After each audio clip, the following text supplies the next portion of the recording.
नमस्कार दोस्तों, UK PSC में जो वैकेंसी आई है कर एवं राजस्व निरीक्षक की, उसका प्रीवियस ईयर का पेपर आज हम इस वीडियो में डिस्कस करेंगे। तो प्रीवियस ईयर में ये वैकेंसी आपको 2023 में देखने को मिली थी, सेम सिलेबस पे ईओ की वैकेंसी जब आई थी।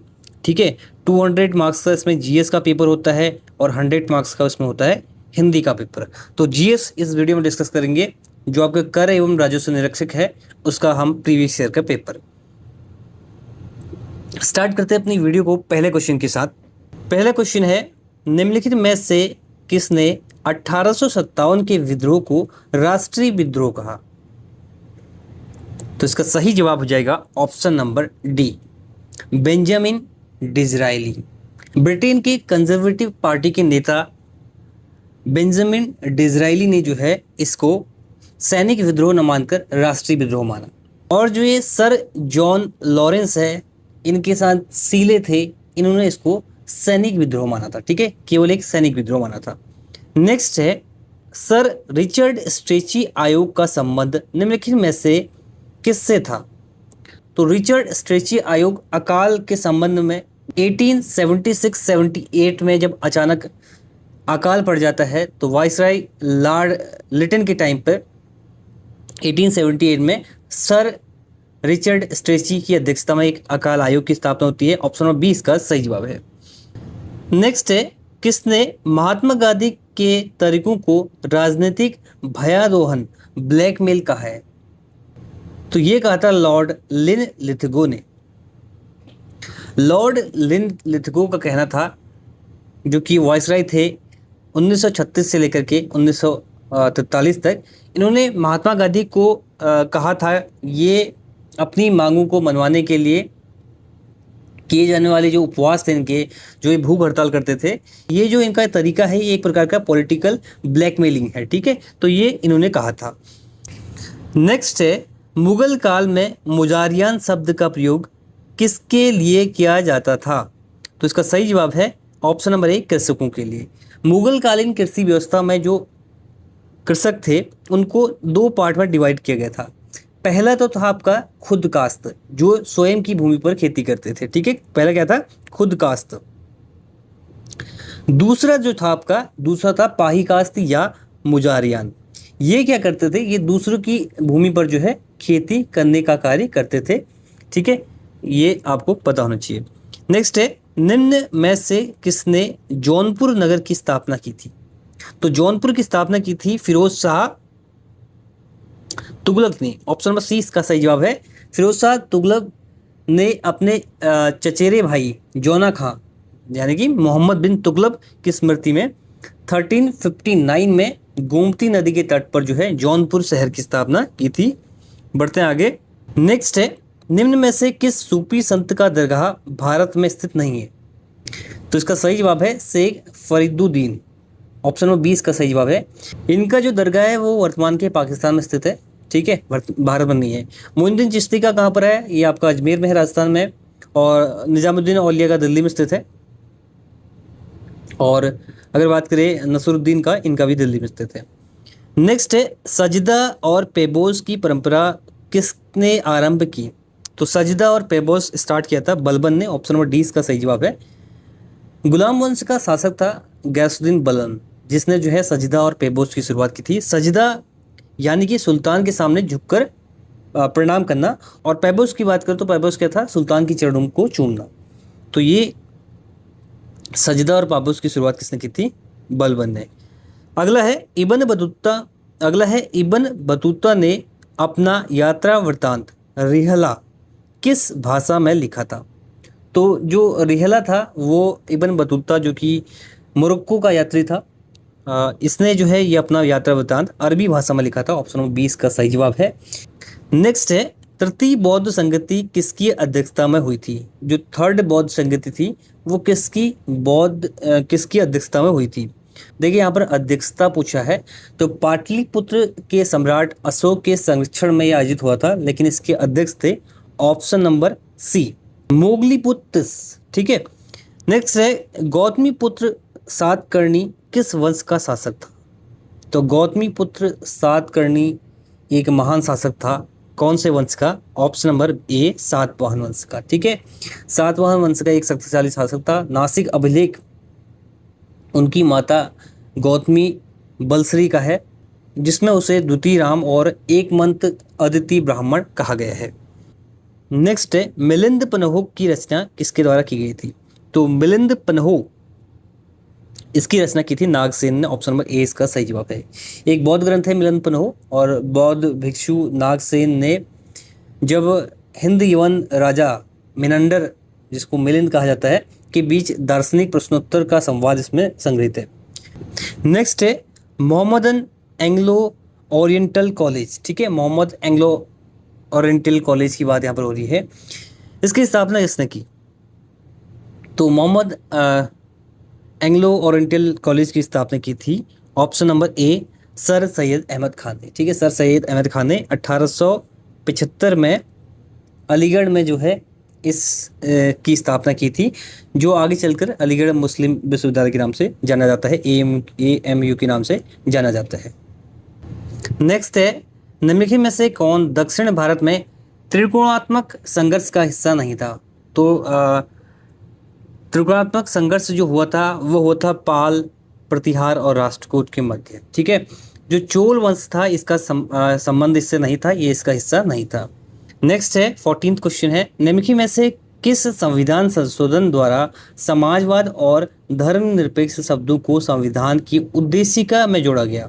तो जो हमारा मिनी संविधान है 42वां संविधान संशोधन, ठीक है, जिसके द्वारा समाजवाद, सोशलिस्ट, सेक्युलर और इंटीग्रिटी, अखंडता को जो है हमारे संविधान की उद्देशिका या प्रेम्बल में शामिल किया गया। नेक्स्ट है, भारत के उपराष्ट्रपति निर्वाचन हेतु निर्वाचक मंडल के सदस्य निम्न में से कौन होते हैं?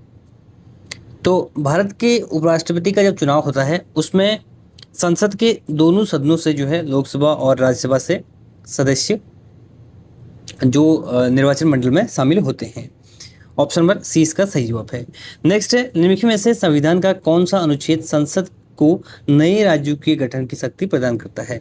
जैसे हमारा उत्तराखंड नया राज्य बना था, तो वो कौन सा अनुच्छेद है जिसके तहत बना था?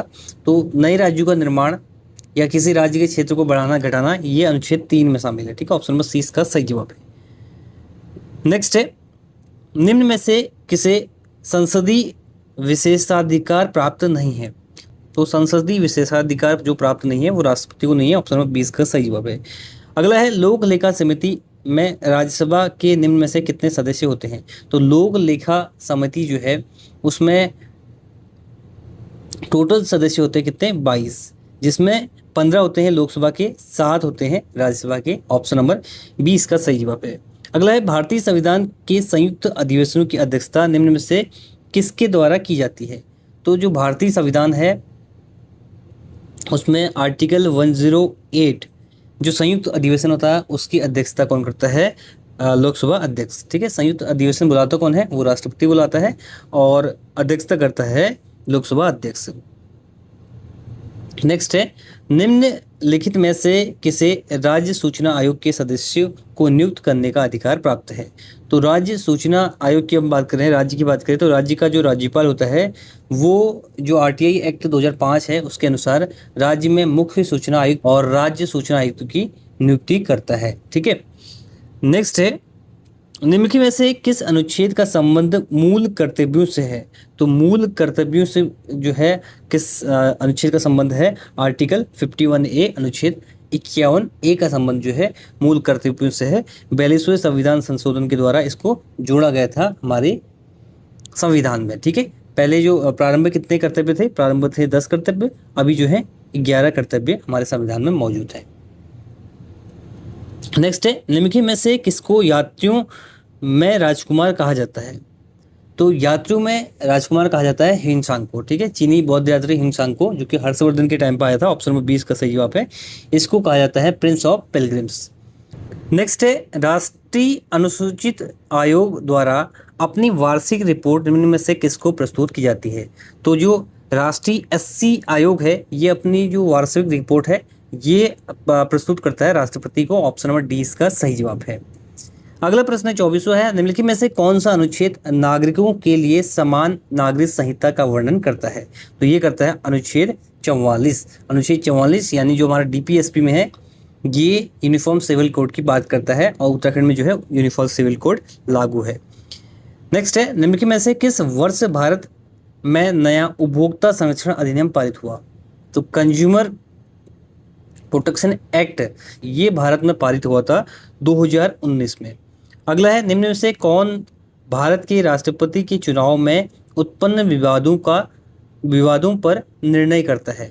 तो ये जो है सर्वोच्च न्यायालय यानी कि सुप्रीम कोर्ट। ऑप्शन नंबर 20 का सही जवाब है।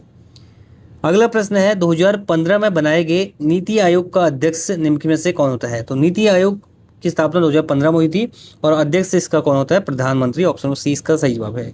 नेक्स्ट है, निम्न में से किस अनुच्छेद के अंतर्गत वार्षिक वित्तीय विवरण यानी कि बजट की यहाँ पर बात होती है, इसको बजट के नाम से जाना जाता है, का उल्लेख है? तो ये है आपका अनुच्छेद 112 में। ऑप्शन नंबर 20 का सही जवाब है। नेक्स्ट है, निम्न में से कितने सदस्यों को भारत के राष्ट्रपति द्वारा राज्यसभा में मनोनीत किया जाता है? तो 12 है। ऑप्शन नंबर सी इसका सही जवाब है।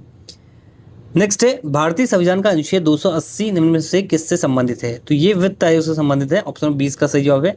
नेक्स्ट है, जनहित याचिका को निम्न में से किस अन्य नाम से भी जाना जाता है? तो जनहित याचिका जो होती है उसको जाना जाता है, ऑप्शन नंबर डी, यह सभी। उसको सामाजिक क्रिया याचिका, क्रिया याचिका तीनों के नाम से जाना जाता है, ठीक है, जिसको हम पीआईएल कहते हैं, जनहित याचिका। अगला है, निम्न में से किस उम्र समूह के बच्चों के लिए अनुच्छेद 21 यह व्यवस्था करता है कि राज्य में मुक्त एवं अनिवार्य शिक्षा प्रदान करेगा? तो ये 6 से 14 साल के बच्चों के लिए। ऑप्शन नंबर डी इसका सही जवाब है। जो 2002 में संशोधन हुआ था, 86वां संविधान संशोधन, जिसके तहत 21A जोड़ा गया था। इसमें कहा गया है 6 से 14 वर्ष की जो आयु के बच्चे हैं उनको मुफ्त और अनिवार्य प्राथमिक शिक्षा प्रदान करना ये हमारा मौलिक अधिकार है, ठीक है। तो ये आपको याद रखना है। बढ़ते हैं आगे। नेक्स्ट है, निम्नलिखित में से किस वर्ष भारत में बौद्धिक संपदा का अधिकार पारित किया गया था? तो 12 मई 2016 को राष्ट्रीय बौद्धिक संपदा अधिकार नेशनल आईपीआर पॉलिसी नीति को मंजूरी मिली थी। ऑप्शन नंबर डी इसका सही जवाब है। नेक्स्ट है, निम्न में से किस वर्ष भारत में 73वां 74वां संविधान संशोधन अधिनियम लागू किया गया था? तो ये जो है विधेयक संसद में पारित होता है 1992 में और ये लागू होता है 1993 में, ठीक है। ऑप्शन नंबर सी इसका सही जवाब है। नेक्स्ट है, राष्ट्रीय ग्रामीण विकास एवं पंचायती राज संस्थान निम्न में से किस स्थान पर अवस्थित है? तो ये है हैदराबाद में। ऑप्शन नंबर डी इसका सही जवाब है, ठीक है। National institute of rural development panchayat Raj, ये है हैदराबाद में। अगला है, भारतीय संविधान के निम्न में से किस भाग में त्रिस्तरीय पंचायतों की स्थापना का प्रावधान की व्यवस्था की गई है? ऑप्शन नंबर सी इसका सही जवाब है। इसमें इसकी व्यवस्था की गई है और अनुसूची की बात करें तो 11वीं अनुसूची में ये जोड़ा गया है। नेक्स्ट है, निम्न में से किस दिन राष्ट्रीय पंचायती राज दिवस मनाया जाता है? तो 24 अप्रैल को ही ये जो है दिवस मनाया जाता है, क्योंकि इसी दिन जो है 73वां संविधान संशोधन अधिनियम लागू हुआ था, प्रभावी हुआ था। अगला है, राष्ट्रीय ग्रामीण रोजगार मिशन अब पुनर्नामित नाम क्या है? तो राष्ट्रीय ग्रामीण रोजगार मिशन, इसका नया नाम क्या है? इसका नया नाम है option number B, Deendayal Antyodaya Yojana, ठीक है। ये नाम बदल दिया है, तो राष्ट्रीय ग्रामीण आजीविका मिशन का नाम बदलकर दीनदयाल अंत्योदय योजना कर दिया गया है। नेक्स्ट है, निर्धनता रेखा को मापने का कैलोरी मापदंड किसके द्वारा प्रस्तुत किया गया? तो निर्धनता रेखा को मापने का कैलोरी जो मापदंड है ये प्रस्तुत किया था दांडेकर एवं रथ ने, ठीक है। भारत में पहली बार 1971 में दांडेकर एवं एन रथ ने जो है उपभोग व्यय के आधार पर गरीबी रेखा को निर्धारित करने के लिए 2250 कैलोरी का न्यूनतम मापदंड दिया था, ठीक है। तो ऑप्शन नंबर सी इसका सही जवाब है। नेक्स्ट है, micro units development refinance agency संबंधित है, तो ये संबंधित है गैर कृषि लघु सूक्ष्म उपक्रम से। ऑप्शन नंबर सी इसका सही जवाब है। मेक इन इंडिया कार्यक्रम का उद्देश्य क्या है? तो मेक इन इंडिया का कार्यक्रम का उद्देश्य है विनिर्माण क्षेत्र को बढ़ावा देना और आयातों को कम करना। ऑप्शन नंबर ए इसका सही जवाब है। ठीक है, 2014 में आया था मेक इन इंडिया, 25 सितंबर 2014 को इसकी शुरुआत होती है। नेक्स्ट है पुनर्नामित अस्पृश्यता अपराध अधिनियम 1955 को अब निम्न में से किस नाम से जाना जाता है? तो इसको जाना जाता है अब ऑप्शन नंबर ए नागरिक अधिकार संरक्षण अधिनियम 1955 के नाम से। वर्ष 1976 में इसमें जो है संशोधन किया था, इसका नाम बदल दिया था, इसको कर दिया था protection of civil rights act 1955। Option number A इसका सही जवाब है। नेक्स्ट है जीएनपी तथा जीडीपी के अंतर को क्या कहते हैं? तो जीएनपी और जीडीपी के अंतर को कहते हैं विदेशों से प्राप्त शुद्ध आय। ठीक है, जीएनपी यानी कि जो हमारा सकल राष्ट्रीय उत्पाद होता है और जीडीपी यानी कि सकल घरेलू उत्पाद, इसका जो अंतर होता है वो net factor income from abroad होता है। ठीक है, नेक्स्ट है भारत सरकार द्वारा नमामि गंगे समन्वित संरक्षण मिशन कार्यक्रम किस वर्ष स्वीकृत किया गया? तो ये किया गया था जून 2014 में। ऑप्शन नंबर ए इसका सही जवाब है। नेक्स्ट है भारत में निम्नलिखित फसल युग्मों में से कौन सा एक भारत का सर्वाधिक पानी की खपत वाली फसलें हैं जो भूजल पर अत्यधिक निर्भर करती हैं? तो ये है चावल और गन्ना। ऑप्शन नंबर डी इसका सही जवाब है। बांज यानी ओक एवं चेस्टनट निम्न में से किस वनस्पति कटिबंध की प्रमुख प्रजातियां हैं? तो ये हैं हिमालयी आर्द्र प्रवृत्ति वन। ऑप्शन नंबर सी इसका सही जवाब है। अगला है निम्न में से कौन सी फसल एक नगदी फसल नहीं है? तो इसका सही जवाब है गेहूं जो है। ऑप्शन नंबर डी इस एक जो है नगदी फसल नहीं है। गेहूं एक मुख्य खाद्यान्न फसल है, जबकि गन्ना, कपास, जूट ये जो है नगदी फसलों में आती है।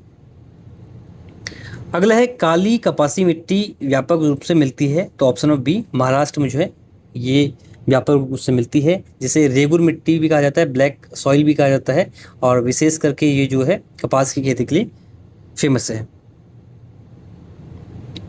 नेक्स्ट है चंबल नदी निम्न में से किसकी सहायक नदी है? तो चंबल जो है यमुना की सहायक नदी है। ऑप्शन नंबर सी इसका सही जवाब है। अगला है सिंगरौली कोयले की खान निम्न में से किस प्रदेश में स्थित है? तो सिंगरौली कहाँ स्थित है? मध्य प्रदेश में। ऑप्शन नंबर डी इसका सही जवाब है। सिंगरौली कहाँ पर स्थित है? मध्य प्रदेश में, और कोयले की खान के लिए प्रसिद्ध है। नेक्स्ट है निम्न में से किसे सह्याद्री हिल्स भी कहा जाता है? तो जो हमारा पश्चिमी घाट है इसको कहा जाता है सह्याद्री हिल्स, वेस्टर्न घाट को। अगला है 2011 की जनगणना के अनुसार भारत के निम्न राज्यों में से किसकी साक्षरता 90% से अधिक है? तो ऑप्शन के according option number C Mizoram की जो है ये 90% से अधिक है। बाकी सबसे अधिक किसकी है? वो है केरल की 94%। नेक्स्ट है निम्नलिखित देशों में से किसकी सर्वाधिक सीमा भारत के साथ साझा होती है? तो भारत के साथ होती है बांग्लादेश की। ऑप्शन नंबर बी इसका सही जवाब है, 4096 किलोमीटर लगभग। नेक्स्ट है वर्ष 1991 में गठित कर सुधार समिति के अध्यक्ष कौन थे? तो कर सुधार समिति जो 1991 गठित हुई थी, इसके अध्यक्ष थे RJ चलैया। ऑप्शन नंबर सी इसका सही जवाब है। बढ़ते हैं आगे। अगला प्रश्न हमारा है जो कर्क रेखा है वो निम्न में से किस राज्य से होकर नहीं गुजरती है? तो कर्क रेखा 8 राज्यों से होकर गुजरती है। ठीक है, और ऑप्शन के अकॉर्डिंग मणिपुर जो है इससे होकर नहीं गुजरती है। कर्क रेखा गुजरती है गुजरात से, राजस्थान से, मध्य प्रदेश से, छत्तीसगढ़ से, झारखंड से, पश्चिम बंगाल से, त्रिपुरा से और मिजोरम से। ठीक है, तो मणिपुर से नहीं गुजरती है, झारखंड, छत्तीसगढ़ और त्रिपुरा से गुजरती है। नेक्स्ट है भारत के उत्तरी विशाल मैदान का बांगर है। तो बांगर कहते हैं ऑप्शन नंबर बी पुरानी जलोढ़ से निर्मित जो मिट्टी होती है, जो मैदान होता है उसको बांगर कहते हैं। इसका नेक्स्ट है निम्न में से कौन सा सबसे बड़ा नदी बेसिन है? तो सबसे बड़ा नदी बेसिन है महानदी नदी बेसिन। नेक्स्ट है कोपेन के जलवायु वर्गीकरण में AW प्रदर्शित करता है। तो AW क्या प्रदर्शित करता है कोपेन के जलवायु वर्गीकरण में? तो ये करता है ऑप्शन नंबर बी उष्ण कटिबंधीय सवाना तुल्य जलवायु को। नेक्स्ट है निम्न में से किस वर्ष में भारत की प्रथम जनगणना की गई थी? तो भारत की प्रथम जनगणना होती है 1872। ऑप्शन नंबर बी इसका सही जवाब है। अगला है 2011 की जनगणना के अनुसार भारत के निम्नलिखित राज्यों में से किसमें अनुसूचित जनजाति की जनसंख्या का सर्वाधिक प्रतिशत है? तो इसका सही जवाब है Chhattisgarh. Option number D. Chhattisgarh में जो है दिए गए विकल्पों के अनुसार सबसे अधिक जनजातीय प्रतिशत है। कितना प्रतिशत है? 30%। नेक्स्ट है, भारत का दक्षिणतम बिंदु है। तो भारत का दक्षिणतम बिंदु है Indira point. Option number D इसका सही जवाब है। जो कहाँ पर स्थित है? जो स्थित है अंडमान निकोबार में, ग्रेट निकोबार द्वीप में स्थित है इंदिरा पॉइंट। नेक्स्ट है, जोजिला दर्रा निम्न में से किस राज्य में स्थित है? तो ये स्थित है जम्मू कश्मीर में। अभी वर्तमान दृष्टि से देखा जाए तो लद्दाख में है, लेकिन ऑप्शन के अकॉर्डिंग जम्मू कश्मीर सही जवाब होगा। अगला है, राजा भोज हवाई अड्डा निम्न में से किस नगर में स्थित है? तो राजा भोज हवाई अड्डा ये स्थित है भोपाल में। ऑप्शन नंबर 20 का सही जवाब है। राजा भोज अंतर्राष्ट्रीय हवाई अड्डा ये भोपाल में स्थित है, मध्य प्रदेश की राजधानी में। नेक्स्ट है, निम्न में से कौन कुपोषण मुक्त भारत से संबंधित है? तो नीति आयोग जो है इससे संबंधित है। ऑप्शन नंबर ए इसका सही जवाब है। राष्ट्रीय पोषण रणनीति और कुपोषण मुक्त भारत के लिए रूपरेखा तैयार करने तथा इसकी निगरानी का कार्य कौन करता है? नीति आयोग करता है। नेक्स्ट है, निम्न में से किस वर्ष भारतीय राष्ट्रीय खाद्य सुरक्षा अधिनियम पारित किया गया था? तो खाद्य सुरक्षा अधिनियम पारित हुआ था 2013 में। ऑप्शन नंबर 20 का सही जवाब है। ठीक है, भारत सरकार द्वारा राष्ट्रीय खाद्य सुरक्षा अधिनियम वर्ष 2013 में पारित किया गया था। नेक्स्ट है, निम्न में से कौन सी हिमालय में सबसे बड़ी कृषि योग्य घाटी है? तो कांगड़ा ऑप्शन नंबर सी इसका सही जवाब है।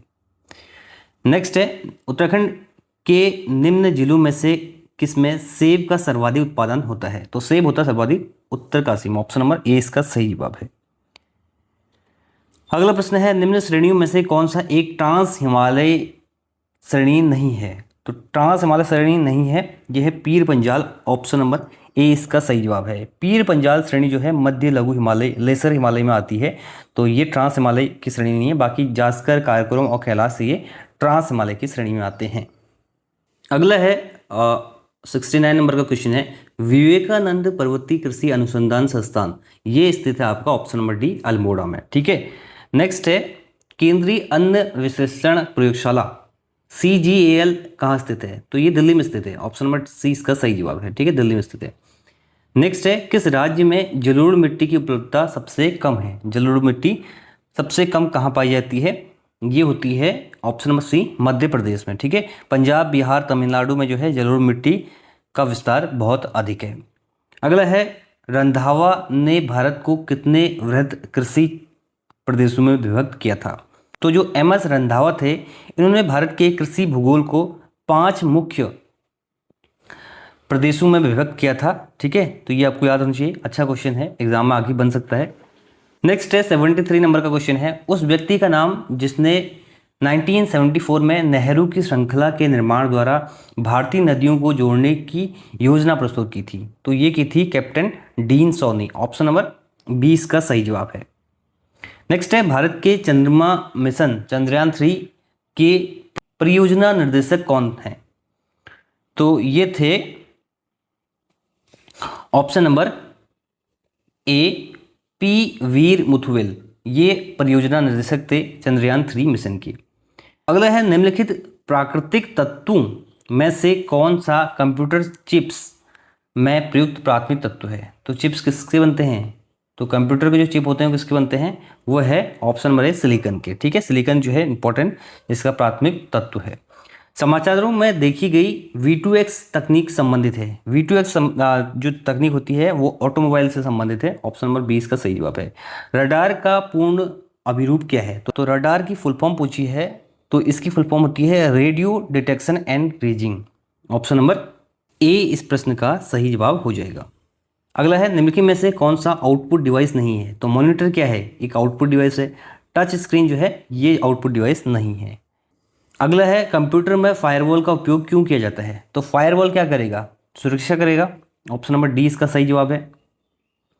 नेक्स्ट है, भारत में आधुनिक कृषि का जनक किसको कहा जाता है? तो आधुनिक कृषि का जनक कहा जाता है MS स्वामीनाथन को। ऑप्शन नंबर ए इसका सही जवाब है। नेक्स्ट है, वर्गीज कुरियन को जाना जाता है, तो इनको जाना जाता है श्वेत क्रांति के लिए। ऑप्शन नंबर 20 का सही जवाब है। ठीक है, श्वेत क्रांति के जनक इनको कहा जाता है। नेक्स्ट है, फाइल को ट्रांसफर करने के लिए किस प्रोटोकॉल का प्रयोग किया जाता है? तो फाइल ट्रांसफर होता है FTP से, फाइल ट्रांसफर प्रोटोकॉल से। नेक्स्ट है कौन सा लॉजिकल गेट यूनिवर्सल गेट के नाम से जाना जाता है? तो यूनिवर्सल गेट होता है नैंड गेट, ठीक है। ऑप्शन नंबर 20 का सही जवाब है। देखिए, दो गेट को कहा जाता है नैंड और नॉर गेट को, इनको यूनिवर्सल गेट कहा जाता है। नेक्स्ट है निम्न में से कौन सा परजीवी पोषक रणनीति का उपयोग करता है? तो कौन सा ऐसा परजीवी पोषक है जो रणनीति का उपयोग करता है? इस प्रश्न का सही जवाब हो जाएगा option number C, tapeworm, फीता कृमि, ठीक है। अगला है खाना बनाते समय बर्तन की तली बाहर से काली हो रही हो तो इसका मतलब है। तो खाना बनाते समय अगर बर्तन की तली काली हो रही है तो इसका मतलब है कि जो ईंधन है वो पूर्णतः नहीं जल रहा है। ऑप्शन नंबर 20 का सही जवाब है। नेक्स्ट है मुकुलन द्वारा अलैंगिक जनन डैश में होता है।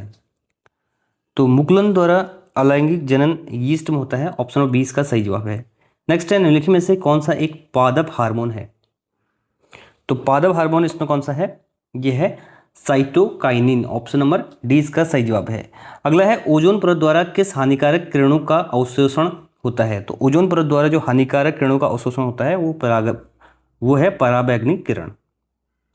नेक्स्ट है विद्युत चुंबकीय प्रेरण की परिघटना है। तो विद्युत चुंबकीय प्रेरण की परिघटना है ऑप्शन नंबर सी, कुंडली तथा चुंबक के बीच अपेक्षित गति के कारण कुंडली में प्रेरित धारा उत्पन्न करना, ठीक है। अगला है निम्न में से कौन सा ऊर्जा स्रोत नवीकरण नहीं हो सकता है? तो इसका सही जवाब हो जाएगा option number B. Option B 1 और चौथा, ठीक है। कोयला और जो पेट्रोलियम है इसको ये नवीकरणीय नहीं होता है, ये अनवीकरणीय होता है, नॉन रिन्यूएबल होता है, ठीक है। सीमित मात्रा में इसका उपयोग होता है। बाकी जो जैव भार है, सूर्य का प्रकाश है, रिन्यूएबल एनर्जी में आता है। ट्यूबलाइट में चोक का उद्देश्य डैश होता है। तो इसका सही जवाब हो जाएगा ऑप्शन नंबर डी, वोल्टेज को क्षणिक रूप से बढ़ाने के लिए। नेक्स्ट है स्थिर वैद्युत अवक्षेपण का उपयोग व्यापक रूप से डैश के नियंत्रण में होता है। तो इसका उपयोग होता है ऑप्शन नंबर बी, PM 2.5, ठीक है। PM यानी कि पर्टिकुलर मैटर 2.5 के नियंत्रण में होता है। अगला है निम्नलिखित में से किस फसल में नाइट्रोजन स्थितीकरण करने वाले जीवाणु होते हैं? तो नाइट्रोजन स्थितीकरण करने वाले जीवाणु होते हैं मटर में। ऑप्शन नंबर डी इसका सही जवाब है। नेक्स्ट है इंटीग्रेटेड सर्किट कंप्यूटर की किस पीढ़ी में प्रयोग किया जाता है? तो इंटीग्रेटेड सर्किट कंप्यूटर किस पीढ़ी में प्रयोग किया जाता है? तो इसका सही जवाब है ऑप्शन नंबर बी, तीसरी पीढ़ी में। जो वैक्यूम ट्यूब वाली पीढ़ी थी वो पहली थी, और जो ट्रांजिस्टर वाली पीढ़ी थी वो दूसरी थी, और जो IC चिप वाली पीढ़ी है, इंटीग्रेटेड सर्किट वाली पीढ़ी है, वो है तीसरी पीढ़ी। अगला प्रश्न है किस ग्रंथ में उल्लेख है कि सुबाहु नरेश की राजधानी श्रीनगर थी? तो महाभारत के वन पर्व में कोणिन्द्र राजा सुबाहु का वर्णन मिलता है। सुबाहु ने पांडवों का अपने राज्य में स्वागत किया था। उनकी राजधानी सुबाहुपुर यानी कि वर्तमान का श्रीनगर थी। नेक्स्ट है हैप्पी क्लब संगठन की स्थापना किसने की थी? तो हैप्पी क्लब की स्थापना होती है 1903 में, ठीक है। 1903 में होती है और इसकी स्थापना करते हैं option number D, Govind Ballabh Pant, ठीक है। यहाँ पर दो दिए हैं, हरगोविंद पंत और गोविंद बल्लभ पंत, तो दोनों इसका राइट आंसर होगा ऐसे, ठीक है। हरगोविंद पंत और गोविंद बल्लभ पंत दोनों ही इसमें शामिल थे। इनके प्रयासों से ही जो है इसकी स्थापना होती है 1903 में। नेक्स्ट है पर्वतीय राज्य परिषद की स्थापना किस वर्ष हुई थी? तो पर्वतीय राज्य परिषद जो कि पृथक पर्वतीय राज्य की मांग को लेकर ये संगठित हुआ था, गठन हुआ था इसका, और इसकी स्थापना होती है 25 जून 1967 को। ऑप्शन नंबर ए इसका सही जवाब है। नैनीताल में इसकी स्थापना होती है और दया कृष्ण पांडे इसके अध्यक्ष होते हैं। अगला है डोला पालकी आंदोलन किस समुदाय से संबंधित है? डोला पालकी आंदोलन दलित समुदाय यानी कि अनुसूचित जो जाति के समुदाय के लोग हैं उनसे संबंधित है। यह आंदोलन जो है उत्तराखंड में जो शिल्पकार वर्ग है उनके विवाह और मांगलिक अवसरों पर दूल्हा दुल्हन को डोली में जो है बैठने पर सामाजिक अधिकार दिलाने के लिए चलाया गया था। इसका नेतृत्व 1930 में जयनंद भारती ने किया था। नेक्स्ट है निम्नलिखित में से किसे पंडित की उपाधि दी गई थी? तो पंडित की उपाधि दी गई थी नैन सिंह रावत को। ऑप्शन नंबर ए इसका सही जवाब है। पंडित की उपाधि इनको दी गई थी। अगला है खीराकोट की महिलाओं के खनन विरोधी आंदोलन का नेतृत्व किसने किया था? तो खीराकोट आंदोलन आपको पता होगा, आपने पढ़ा होगा, ये 1980 में हुआ था खीराकोट आंदोलन। और ये आंदोलन था खड़िया के अवैध खनन से संबंधित, और इसका नेतृत्व किया था राधा भट्ट राधाबेन ने। ऑप्शन सी इसका सही जवाब है। नेक्स्ट है कत्यूरी शासकों का गढ़वाल में प्रथम मान्यता प्राप्त सत्ता केंद्र कहाँ स्थित था? तो कत्यूरी शासकों का मान्यता प्राप्त केंद्र था जोशीमठ। ऑप्शन नंबर ए इसका सही जवाब है। नेक्स्ट है किसके शासनकाल में कुमाऊं का स्वर्णकाल कहा जाता है? तो जगत चंद के शासनकाल को कुमाऊं का स्वर्णकाल कहा जाता है। अगला है कुमाऊं में गोरखों द्वारा पहला भूमि बंदोबस्त किसके नेतृत्व में किया गया था? तो कुमाऊं में पहला भूमि बंदोबस्त होता है जो वो गोरखा जो सूबा था जोगामल, उसके शासनकाल में हुआ था। अगला है निम्नलिखित में से कौन सी एक रस्म थारू जनजाति विवाह परंपरा की नहीं है? तो ये है चाला। ऑप्शन नंबर सी इसका सही जवाब है। बाकी अपना पराया, बात कट्टी, पक्की पौड़ी, ये जो है थारू जनजाति से संबंधित है। नेक्स्ट है निम्न में से कौन सा आभूषण हाथ में नहीं पहना जाता है? तो ये है मुरखोली, जो है हाथ में नहीं पहना जाता है, ये कान में पहने जाने वाला आभूषण है। नेक्स्ट है कुमाऊं क्षेत्र में जो कृष्ण जन्माष्टमी होती है उसके बाद लोगों द्वारा गाए जाने वाला गीत को कहते हैं? तो ठुल खेल कहते हैं। ऑप्शन 20 का सही जवाब है। अगला है देवीधुरा में प्रसिद्ध जो बग्वाल मेला लगता है, निम्नलिखित में से कौन सा सहभाग नहीं करता है? तो इसमें देखिए लमगड़िया करता है, चमियाल करता है और वालिक भी है, लेकिन लटवाल नहीं करता है। जो चौथा उसमें भाग होता है, चौथा भाग जो खाम उसको कहते हैं, जो सहयोग करता है, उसका नाम है गहड़वाल। ठीक है, ऑप्शन नंबर सी इसका सही जवाब है। नेक्स्ट है उत्तराखंड में किस स्थान पर राहु का मंदिर स्थित है? तो ये स्थित है आपका पैठानी में। ऑप्शन नंबर ए इसका सही जवाब है, डांगसेरा पैठानी। अगला है अशोक का कालसी शिलालेख किस लिपि में लिखा गया है? तो ऑप्शन नंबर सी ब्राह्मी लिपि में लिखा गया है।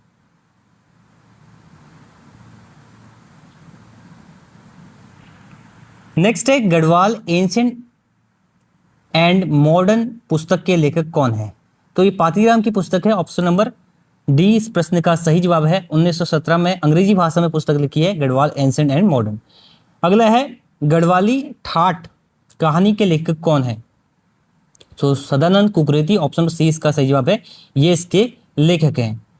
नेक्स्ट है कुमाऊं के प्रसिद्ध कवि गुमानी का वास्तविक नाम क्या था? तो गुमानी पंत का वास्तविक नाम था लोक रत्न पंत। ऑप्शन में ए इसका सही जवाब है। नेक्स्ट है निम्न में से कौन सा एक वायु या सुशिर वाद्य यंत्र नहीं है? तो सुशिर वाद्य यंत्र कहते हैं जो विंड इंस्ट्रूमेंट होता है जिसको फूंक मार के बजाया जाता है। तो आपका भंकोरा है, रणसिंह है, नागफनी भी है, बट वीणा जो है ये एक सुशिर वाद्य यंत्र नहीं है। ठीक है, नेक्स्ट है चिपको आंदोलन किसकी प्रतिक्रिया के रूप में आरंभ हुआ था? तो जो साइमन स्पोर्ट्स गुड्स फैक्ट्री थी इसके लिए जो है वहां से लकड़ियां काटी जा रही थी, इसकी प्रतिक्रिया के रूप में इसका आरंभ हुआ था। नेक्स्ट है उत्तराखंड में पंचायती राज में महिलाओं का आरक्षण 50% कब बढ़ाया गया? तो 33% से लेकर के 50% किया गया था 2008 में, जब भुवन चंद खंडूरी की सरकार थी। नेक्स्ट है वनों के बेहतर प्रबंधन की जरूरतों को देखकर ब्रिटिश सरकार ने 1864 ईस्वी में किस देश के विशेषज्ञों की मदद से वन विभाग की स्थापना की? तो ये की थी जर्मनी के विशेषज्ञों की मदद से। ऑप्शन नंबर डी इसका सही जवाब है। नेक्स्ट है अविभाजित उत्तर प्रदेश की विधानसभा में उत्तराखंड की कुल कितनी सीटें थी? तो 22 सीटें थी। ऑप्शन नंबर 20 का सही जवाब है। नेक्स्ट है उत्तराखंड में पूर्णतः पर्वतीय क्षेत्र में स्थापित किए जाने वाला प्रथम नगर निगम है? तो ये है ऑप्शन नंबर सी इसका सही जवाब, श्रीनगर। ठीक है, अभी अल्मोड़ा पिथौरागढ़ भी हो चुका है, लेकिन यहाँ पर ऑप्शन के अकॉर्डिंग श्रीनगर जो है ये पूर्णतः पर्वत में स्थापित नगर निगम है। नेक्स्ट है कुमाऊं वाटर रूल्स, कुमाऊं जल नियम का सूत्रपात कब हुआ? तो कुमाऊं वाटर रूल्स का सूत्रपात हुआ था 1917 में। ऑप्शन नंबर 20 का सही जवाब है। अगला है गोरखों ने चमड़े की वस्तुओं पर कर लगाया जिसे कहा जाता था? तो इसका सही जवाब है ऑप्शन नंबर सी, मिझाड़ी। नेक्स्ट है ट्रेलर के द्वारा 1833 ईस्वी में कहाँ देसी चिकित्सकों की नियुक्ति की गई? कहाँ देसी चिकित्सकों की नियुक्ति हुई? तो ये हुई थी ऑप्शन ऑफ बी, अल्मोड़ा में। अगला है सैद जागर में परिलक्षित होता है? तो इसका आंसर आपको कमेंट बॉक्स में बताना है, ठीक है, क्या इसका आंसर रहेगा। आई थिंक हिंदू मुस्लिम एकता इसका आंसर हो सकता है। नेक्स्ट है, निम्नलिखित में से किसे गढ़वाल रेजिमेंटल सेंटर की स्थापना का श्रेय जाता है? तो इसका सही जवाब है option number D, Balbhadra Singh Negi को। अगला है, निम्न में से कौन सी एक हिमनद रक्त वर्ण, श्वेत वर्ण, नीलांबर, पीला पानी एवं चतुरंगी हिमान्यु द्वारा पोषित है? तो गंगोत्री, ऑप्शन नंबर 20 का सही जवाब है। नेक्स्ट 125वां क्वेश्चन है, लघु हिमालय को दून से निम्न में से किसके द्वारा पृथक किया जाता है? तो जो लघु हिमालय है उसको दून से अलग करता है एमबीटी, एमबीटी यानी कि मेन बाउंड्री थ्रस्ट, मुख्य सीमा थ्रस्ट, ऑप्शन नंबर ए इसका सही जवाब है। नेक्स्ट है, उत्तराखंड के निम्न नगरों में से कौन सर्वप्रथम अस्तित्व में आया? तो सर्वप्रथम अस्तित्व में कौन सा नगर आया था? अल्मोड़ा 1563 में, ऑप्शन 20 सही जवाब है। नेक्स्ट है, उत्तराखंड के निम्न दर्रों में से कौन काली नदी के उद्गम स्थल के निकट स्थित है? तो लिपू लेक दर्रा जो है स्थित है, ऑप्शन नंबर सी सही जवाब है। नेक्स्ट है, निम्नलिखित में से किस वर्ष उत्तराखंड में चाय उत्पादन सर्वप्रथम प्रारंभ हुआ था? तो ये लगभग चाय उत्पादन की बात करें तो 1830 में स्टार्टिंग इसकी हुई थी 1830 में। नेक्स्ट है, निम्न में से कौन सा खनिज संसाधन भंडार लघु हिमालय में बजून खुरपाताल क्षेत्र में से संबंधित है? तो चूना पत्थर, ऑप्शन नंबर ए इसका सही जवाब है। नेक्स्ट है, निम्न नदी घाटी परियोजनाओं में से कौन टॉन्स नदी से संबंधित है? तो खोदरी जो है ये टॉन्स नदी से संबंधित है, ठीक है, खोदरी जल विद्युत परियोजना है टॉन्स नदी पर है, और ये आपको याद भी रखना है। आगे बढ़ते हैं, उत्तराखंड का कौन सा जिला अंतर्राष्ट्रीय सीमा के साथ स्थित नहीं है? तो चमोली, उत्तरकाशी, पिथौरागढ़ ये अंतर्राष्ट्रीय सीमा साझा करते हैं, अल्मोड़ा जो है ये नहीं करता है। नेक्स्ट है, निम्नलिखित में से कौन सी सबसे ऊंची चोटी है? तो चोटियों के नाम आपको पता होना चाहिए। अगर इसके अकॉर्डिंग बात करें तो चौखंबा जो है सबसे ऊंची चोटी है, 7138 मीटर की इसकी हाइट है, ठीक है, तो चौखंबा जो है सबसे ऊंची चोटी है, ऑप्शन नंबर डी इसका सही जवाब है। नेक्स्ट है, निम्नलिखित राष्ट्रीय उद्यानों में से कौन सा उत्तराखंड में स्थित नहीं है? नंदा देवी फूलों की घाटी, गोविंद जो है ये उत्तराखंड में स्थित है, कान्हा जो है ये उत्तराखंड में स्थित नहीं है। कान्हा राष्ट्रीय उद्यान कहाँ पर स्थित है? मध्य प्रदेश में स्थित है। नेक्स्ट है, उत्तराखंड में प्रथम कृषि नीति कब लागू हुई थी?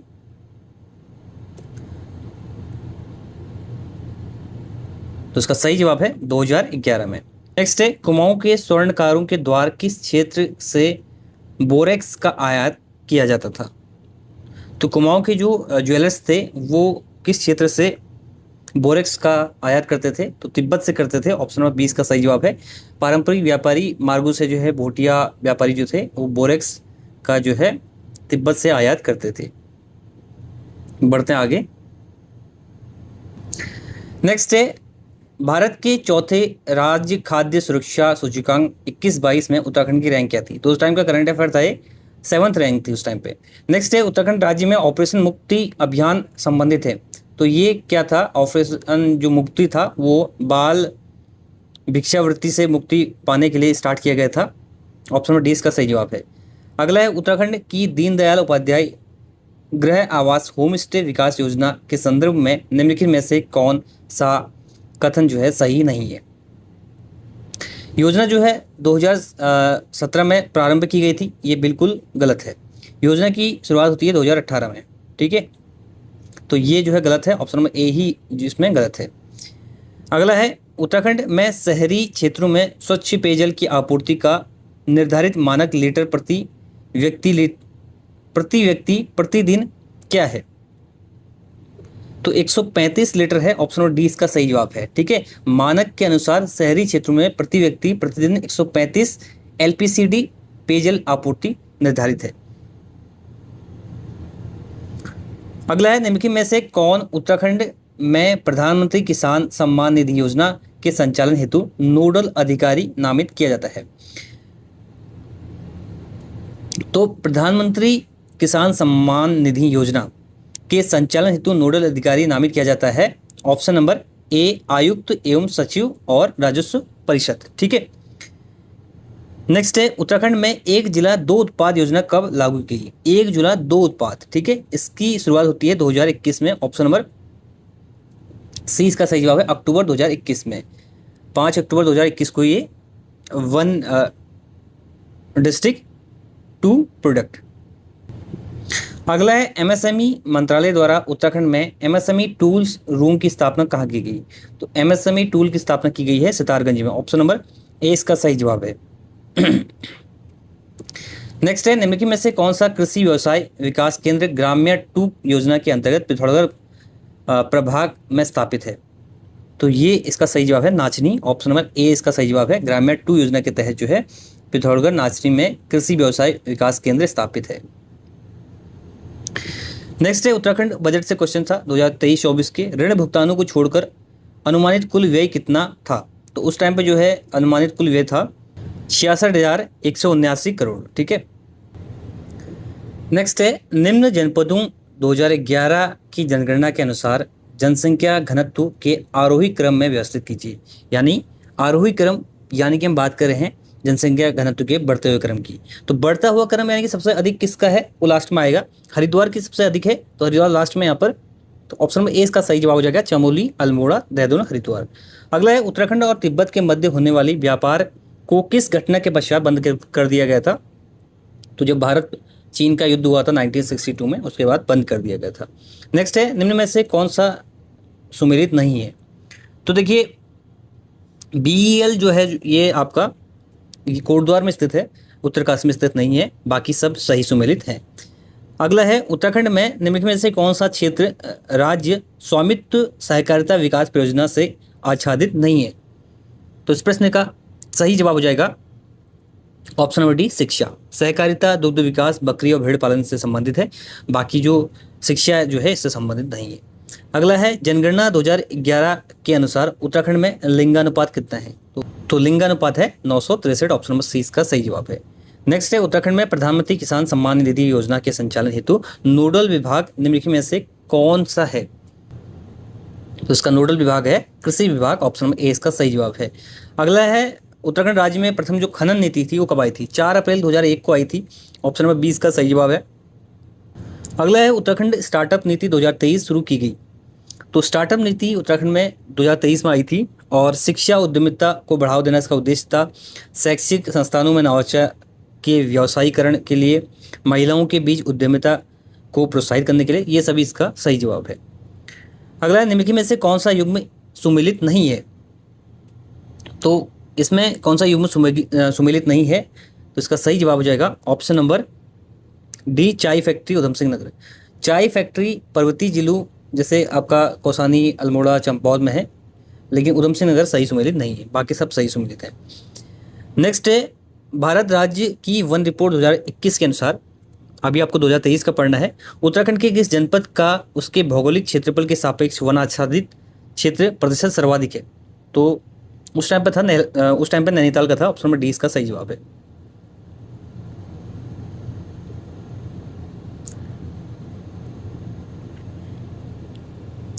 नाउ अब यहाँ पर कुछ पाई चार्ट और डेटा इंटरप्रिटेशन से क्वेश्चन है, तो उससे रिलेटेड क्वेश्चन को आपको इस पाई चार्ट को देख के आंसर करना है नीचे। पहला है, ये आपको पाई चार्ट दिया है, इसमें आपको बताना है, पहला क्वेश्चन है 155 नंबर का। ठीक है, इसमें पूछा है कि 155 में कॉर्पोरेट क्षेत्र में रोजगार करने वाले वयस्कों की संख्या क्या है? तो यहाँ पर जो है आपका कॉर्पोरेट क्षेत्र में रोजगार जो कर रहे हैं उन वयस्कों की संख्या पूछी है। तो 60,000 कुल यहाँ पर आपका वयस्क हैं, इसका टोटल कितना है? 60,000 है। और कॉर्पोरेट क्षेत्र यहाँ पर आके 3rd नंबर पर है, यानी कि इंटू 54/360 टोटल डिग्री हो गया। ये 54 डिग्री का है, तो उसको कट करेंगे तो ये आएगा 9,000।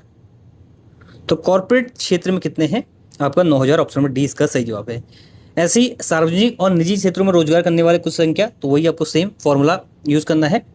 ठीक है, दोनों को ऐड कर लेना, सार्वजनिक और निजी, उसके बाद आपको आंसर मिलेगा 45,000।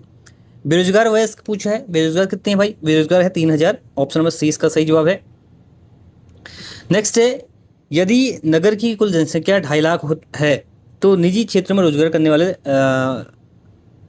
करने वाली जनसंख्या का प्रतिशत कितना है? तो सबसे पहले हम 60,000 का निकालेंगे, उसी के सापेक्ष में हम 2.5 लाख का निकालेंगे तो निकल के आएगा 7 सही 1/5%। नेक्स्ट है स्वरोजगार वाले व्यक्तियों का प्रतिशत कुल रोजगार वाले व्यक्तियों के सापेक्ष क्या है।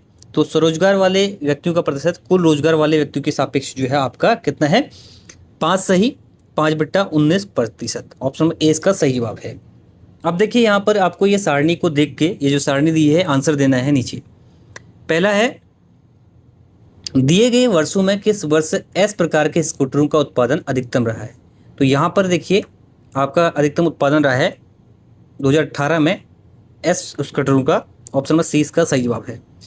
नेक्स्ट है, अब मैं आंसर आपको डायरेक्ट बताऊंगा। पी प्रकार के स्कूटरों का 2018 में उत्पादन इसके सभी दिए गए वर्षों के कुल उत्पादन का लगभग कितने प्रतिशत है। तो आपको परसेंट निकालना है यहाँ पर, तो है ये 16%। ऑप्शन नंबर ए इसका सही जवाब है। नेक्स्ट है किन वर्षों में युग्मों में टी प्रकार के स्कूटरों का कुल उत्पादन 3 लाख था। तो ये आपका टोटल जो था ऑप्शन नंबर बी 2018-2020 में। नेक्स्ट है निम्नलिखित दिए गए वर्षों में किस वर्ष सभी प्रकार के स्कूटरों का उत्पादन न्यूनतम था। ये है 2017 में। ऑप्शन नंबर ए इसका सही जवाब है। अगला है दिए गए वर्षों में किस वर्ष क्यू प्रकार के स्कूटरों का उत्पादन कंपनी के स्कूटरों के औसत उत्पादन से सबसे निकटतम रहा। तो ये रहा था आपका 2018 में। ऑप्शन डी इसका सही जवाब है। बढ़ते हैं आगे। नेक्स्ट है 15वें ब्रिक्स सम्मेलन के दौरान ब्रिक्स संगठन में कितने नए सदस्य देशों को शामिल किया गया। तो 15th जो ब्रिक्स समिट हुआ था इसमें 6 नए देश शामिल हुए थे। ऑप्शन नंबर ए इसका सही जवाब है। ठीक है, अर्जेंटीना, मिस्र, Ethiopia, Iran, Saudi Arabia, UAE इसमें शामिल हुए थे। नेक्स्ट है सांख्यिकी एवं कार्यक्रम कार्यान्वयन मंत्रालय के सूत्रों के अनुसार वर्ष 2022-23 में भारत के निम्न में से किस राज्य में वर्तमान मूल्यों पर प्रति व्यक्ति आय सर्वाधिक है। तो ये है आपका तेलंगाना। ऑप्शन नंबर 20 का सही जवाब है। ठीक है, MOSPI मंत्रालय के अनुसार जो है तेलंगाना की प्रति व्यक्ति आय सबसे अधिक है। नेक्स्ट है नारी शक्ति वंदन विधेयक लोकसभा द्वारा निम्न में से कितने मतों से पारित किया गया। तो लोकसभा में पारित हो गया था नारी शक्ति वंदन बिल, और इसमें जो टोटल मत थे वो 454 थे। ऑप्शन 20 का सही जवाब है। 128वां संविधान संशोधन विधेयक था ये। नेक्स्ट है भारत द्वारा अपने नागरिकों को निम्न में से किस देश से निकालने के लिए ऑपरेशन अजय चलाया। तो भारत ने इजराइल में फंसे हुए नागरिकों को निकालने के लिए ऑपरेशन अजय चलाया था। ऑप्शन सी सही जवाब है। नेक्स्ट है मैरीलैंड अमेरिका में समानता की मूर्ति का अनावरण निम्न में से किसके सम्मान में हुआ। तो ये हुआ था डॉक्टर BR अम्बेडकर के सम्मान में। ऑप्शन नंबर सी सही जवाब है। नेक्स्ट है हाल ही में 84 लोगों को संगीत नाटक अकादमी पुरस्कार अमृत पुरस्कार भारत के उपराष्ट्रपति द्वारा प्रदान किया गया। इनमें से उत्तराखंड के कितने थे। तो उस टाइम पर उत्तराखंड के 4 लोगों को ये प्रदान दिया गया था। कुछ नाम आपको याद रखने हैं, जैसे भरद्वाज जोशी, जगदीश ढोंडियाल, नारायण सिंह बिष्ट और जुगल किशोर पेटसानी, इनको दिया गया था। नेक्स्ट है टेली समेन सेबर 23 क्या है। तो ये एक द्विपक्षीय सैन्य अभ्यास है। किसके मध्य है। ऑस्ट्रेलिया और अमेरिका के मध्य जो है एक द्विपक्षीय बायलैटरल एक्सरसाइज है। नेक्स्ट है नई दिल्ली में आयोजित 18वें G20 सम्मेलन 2023 के दौरान भारत G20 शेरपा निम्न में से कौन थे। तो भारत के G20 शेरपा उस टाइम थे Amitabh Kant. Option number D इसका सही जवाब है। ये सीईओ थे नीति आयोग के, इनको शेरपा नियुक्त किया गया था। नेक्स्ट है नोमैडिक एलिफेंट एक संयुक्त सैन्य अभ्यास भारत और निम्न में से किस देश के बीच होता है। तो ये भारत और मंगोलिया के मध्य होता है। ऑप्शन 20 का सही जवाब है। करंट अफेयर के क्वेश्चन है उस टाइम के। नेक्स्ट है हाल ही में भारत कनाडा संबंध में निम्न में से किस एक आतंकी की हत्या के कारण कटु हो गए थे। तो उस टाइम पूछा गया था करंट अफेयर का क्वेश्चन। तो एक जो हरदीप सिंह निज्जर है, इसके कारण ऐसा जो विवाद है उत्पन्न हुआ था भारत और कनाडा के मध्य। बढ़ते हैं आगे।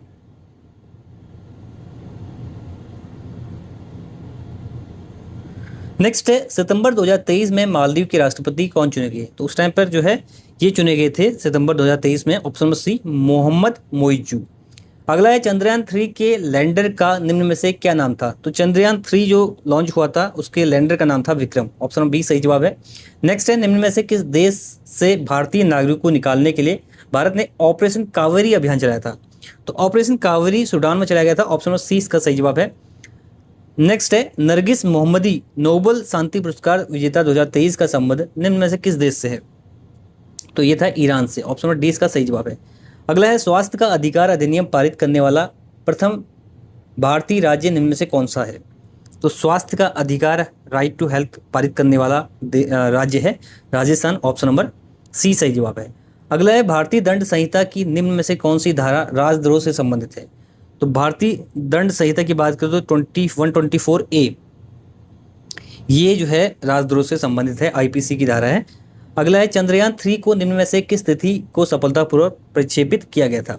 तो चंद्रयान 3 जो है सफलतापूर्वक प्रक्षेपित हुआ था 14 जुलाई को। ऑप्शन नंबर डी सही जवाब है, 14 जुलाई 2023 को। नेक्स्ट है एरिस निम्नलिखित में से किस बीमारी का नया रूपांतरण है? तो ये कोरोना बीमारी का नया रूपांतरण है। ऑप्शन नंबर बी इसका सही जवाब है। डकार घोषणा एक साझा घोषणा पत्र है जिसका संबंध किससे है? तो डकार घोषणा, ठीक है, ये जलवायु परिवर्तन से संबंधित है। ऑप्शन 20 का सही जवाब है। डकार घोषणा अल्प विकसित देशों द्वारा जलवायु परिवर्तन और ग्लोबल वार्मिंग से निपटने के लिए ये संबंधित है। नेक्स्ट है ग्रैंड मास्टर मैग्नस कार्लसन का संबंध निम्न में से किस खेल से है? तो ये शतरंज से है। ऑप्शन नंबर सी इसका सही जवाब है। अगला है बीमर शब्द जो है किस खेल से संबंधित है? तो बीमर किस में होता है? क्रिकेट में होता है। ऑप्शन नंबर ए सही जवाब है। नेक्स्ट है निम्न में से एशियाई खेलों में स्वर्ण पदक जीतने वाले प्रथम महिला का नाम पूछा है। तो कमलजीत संधू जो है ये एशियाई खेलों में 1970 में एथलेटिक्स में इन्होंने जो है स्वर्ण पदक जीता था एशियन गेम में।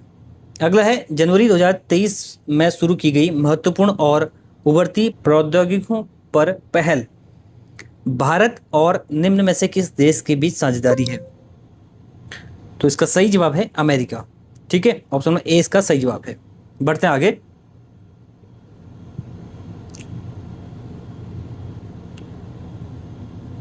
नेक्स्ट है निम्न में से किस देश ने फीफा महिला विश्व कप 2023 जीता?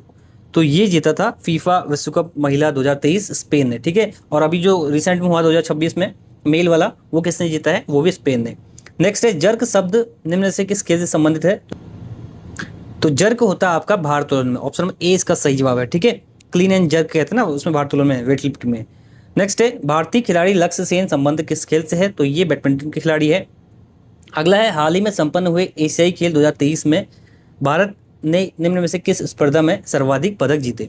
2023 में जो एशियन गेम हुए थे उसमें जो है 7 स्वर्ण पदक जीते थे भारत ने। कौन से फील्ड में?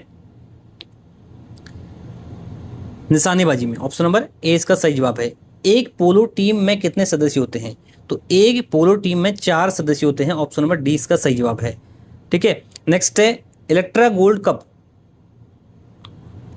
निम्न में से किस खेल से संबंधित है? तो ये टेबल टेनिस से संबंधित है। बी सही जवाब है। नेक्स्ट है महात्मा गांधी द्वारा हिंद स्वराज किस भाषा में लिखी गई थी? तो महात्मा गांधी की पुस्तक थी हिंद स्वराज, ये गुजराती भाषा में उन्होंने लिखा था। ऑप्शन नंबर सी सही जवाब है। अगला है निम्नलिखित में से कौन अखिल भारतीय कांग्रेस संघ का अध्यक्ष कभी नहीं रहा? तो बाल गंगाधर तिलक नहीं रहे, बाकी महात्मा गांधी रहे थे, गोपाल कृष्ण गोखले, मोतीलाल नेहरू ये रहे थे। नेक्स्ट है भारत में सिविल सेवा का जनक किसे कहा जाता है? तो लॉर्ड कॉर्नवालिस को कहा जाता है। ऑप्शन नंबर सी सही जवाब है। नेक्स्ट है युगांतर आश्रम का मुख्यालय कहाँ स्थित था?